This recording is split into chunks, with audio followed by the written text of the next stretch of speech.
கிறிஸ்துவுக்குள் மிகவும் பிரியமான தேவ பிள்ளைகளை, இந்த காலை வேளையில் கர்த்தராகிய இயேசு கிறிஸ்துவின் நாமத்தில் உங்களுக்கு நான் வாழ்த்துதலை தெரிவித்துக் கொள்கிறேன்.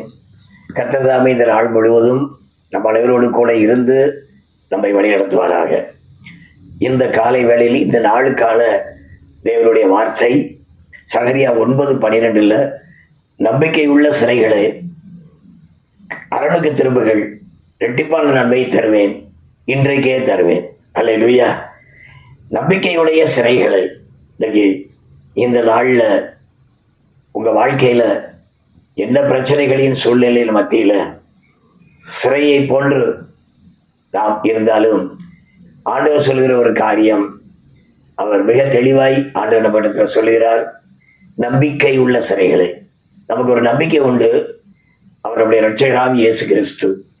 வேதத்தில் ஓசியாவின் புஸ்தகம் 12ஆம் அதிகாரம் 6வது வசனப்படி சொல்கிறது, இப்பொழுதும் நீ உன் தேவனிடத்திற்கு திரும்பு, தயவையும் நியாயத்தையும் கை கொண்டிரு, இடைவிடாமல் உன் தேவனை நம்பிக்கொண்டிரு.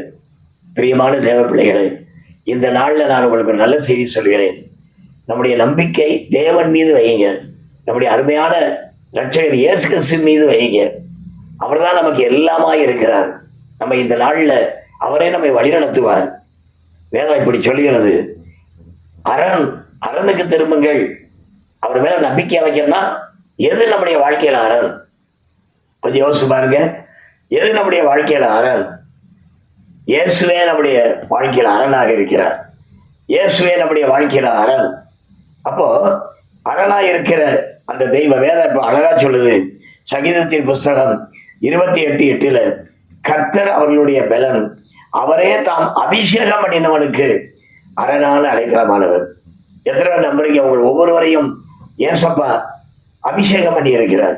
அல்லேலூயா. நான் 100% நம்புறேன். என்னைய, என்னுடைய பிள்ளைகளை, என் சந்ததியை, என்னுடைய பிள்ளைகளை ஆசீர்வதித்திருக்கிறார், அபிஷேகம் பண்ணி இருக்கிறார்.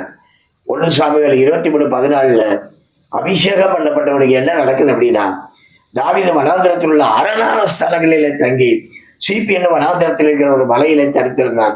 சவுல் அனுதினமும் அவனை தேடியும் தேவன் அவன் கையில் ஒப்புக் கொடுக்கிற காரணம் அபிஷேகம். இன்னைக்கு உங்க மேல இருக்கிற அபிஷேகம் இன்னைக்கு உங்களை சத்துருவின் வல்லமைகளில் அகப்பட விடாது. அதிலிருந்து உங்களை தப்பித்துக் கொள்ள செய்யும். ஆனா நீங்களும் நானும் செய்ய வேண்டிய ஒரே ஒரு காரியம், நம்முடைய அரணான பட்டணமா இயேசு இருப்பாராக, இயேசுவே சாத்திருப்பாராக, இயேசுவே நம்புவீர்களாக, இயேசுவின் பின்னால் செல்லுவீராக. அவரே நமக்கு எல்லாமா இருந்து எல்லாவற்றையும் செய்து எல்லாவற்றையும் பிடிக்க போதுமானவராக இருக்கிறார். நம்பிக்கையுடைய சிறைகளை அரணுக்கு திரும்புகள், இரட்டிப்பான நன்மையை ஆண்டவர் நமக்கு தருவார். இன்றைக்கே இப்பொழுதே தருவார். நீ எதிர்பார்த்த நல்ல காரியத்தை, அவரை நம்பி இருக்கிற காரியத்திற்கு கர்த்தர் இன்றைக்கு இரட்டிப்பான நன்மையை தரப்போகிறார். ஜெபிப்போமா? வானத்தின் பூமியிலும் சகல அதிகாரம் படைத்த நல்ல தகப்பனே, இந்த நல்ல நாளுக்காக நன்றி அப்பா. இரட்டிப்பான நன்மையை நாங்கள் பெற்றுக்கொள்ளத்தக்கதாக நம்பிக்கை உள்ள சிறைகளை அரணுக்கு திரும்புங்கள் என்று சொல்கிறேன்.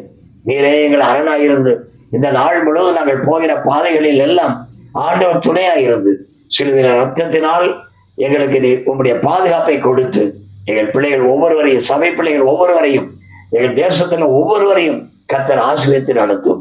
உங்களுடைய கிருபை, தயவு, இரக்கம் எங்களை சூழ்ந்து கொள்ளட்டும். எங்கள் வாழ்வில் நீர் மாத்திரம் மகிமைப்படும். இந்த நாளை நீங்க நடத்துங்கப்பா. இயேசு கிறிஸ்து நல்ல நாமத்தில் பிதாவே. ஆமேன், ஆமேன், ஆமேன். அல்லேலூயா.